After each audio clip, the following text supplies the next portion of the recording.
Assalamualaikum warahmatullahi wabarakatuh. Perkenalkan, nama saya Muhammad Yuda Putra Pratama.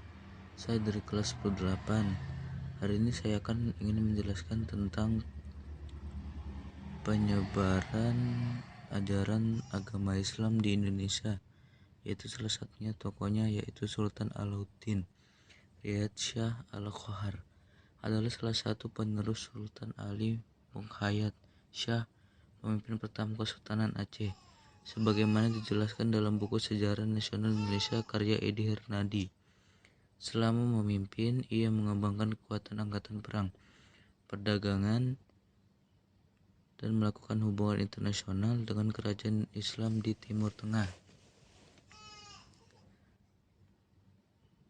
seperti Turki, Abyssinia atau Ethiopia, dan Mesir. Pada 1563, ia mengirim utusannya ke Konstantinopel untuk meminta bantuan dalam rangka melawan Portugis.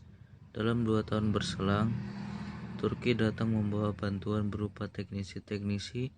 Tentara Sultan Alauddin Riyad Shah Al-Qajar pun akhirnya berhasil menaklukkan banyak kerajaan, di antaranya Batak, Aru, dan Barus. Kontribusi dalam penyebaran Islam dikutip dari buku Sri IPS Sejarah oleh Prawoto. Sultan Alauddin Riyad Shah Al-Qajar sangat memperhatikan penyebaran agama Islam, seperti mendatangkan ulama-ulama dari India dan Persia. Ia juga mengirim para penceramah ke pendalam Sumatera dan mendirikan pusat Islam di Ulakan.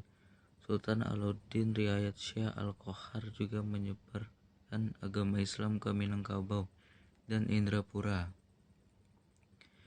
Dikutip dari buku Sejarah Khotamatiyah Banda Aceh karya Rusdi Sufi.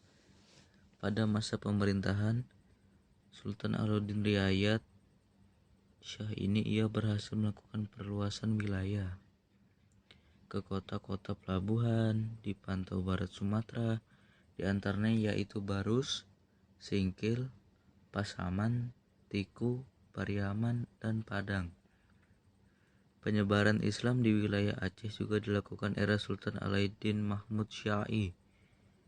Pada saat itu, dibangunlah sebuah masjid yang diberi nama Masjid Baitur Rahman, yang kemudian diperbesar lagi pada masa pemerintahan Sultan Iskandar Muda sehingga berganti nama menjadi Masjid Raya Baitur Rahman.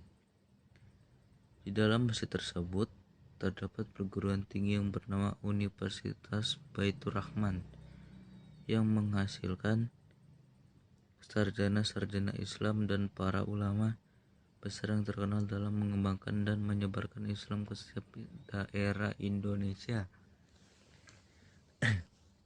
Bagaimana Sultan Alauddin menyebarkan Islam? Dikutip dari buku Sri IPS Sejarah oleh Prawoto. Sultan Alauddin Riyad Shah Al-Qajar sangat memperhatikan penyebaran agama Islam, seperti mendatangkan ulama-ulama dari India dan Persia. Ia juga mengirim para penceramah ke pendalaman Sumatera dan mendirikan pusat Islam di Ulakan. Siapa yang mengislamkan Sultan Alauddin? Yaitu Datuk Ri Bandang berperan memperkenalkan kepada Raja Talo, Raja Goa di awal abad ke-17. Berkat pengaruhnya pada tahun 1605, penguasa Goa Talo Karaing Matowayah memeluk agama Islam dan bergelar Sultan Alauddin. Apa saja yang terkait dengan Sultan Alauddin? Sultan Alauddin merupakan raja ke-14 Goa dan raja pertama yang masuk Islam ketika memerintah. Ia merupakan anak dari raja ke-12 Tuni Jalok. Alauddin dilahirkan dengan nama Imang Gerangi. Gelar bangsawannya Idaeng Mandrapia. Bagaimana peran Alauddin terhadap kerajaan Goa Talo? Di akhir abad ke-16, Sultan Alauddin menjadi raja pertama yang memeluk Islam di kerajaan Gua Talo. Ini sekaligus penanda kerajaan Gua Talo menjadi kesultanan. Pertumbuhan Islam di Goa semakin pesat. Pada tahun kedua kesultanan semua rakyat berhasil diislamkan. Oke, itu saja dari saya. Wassalamualaikum warahmatullahi wabarakatuh.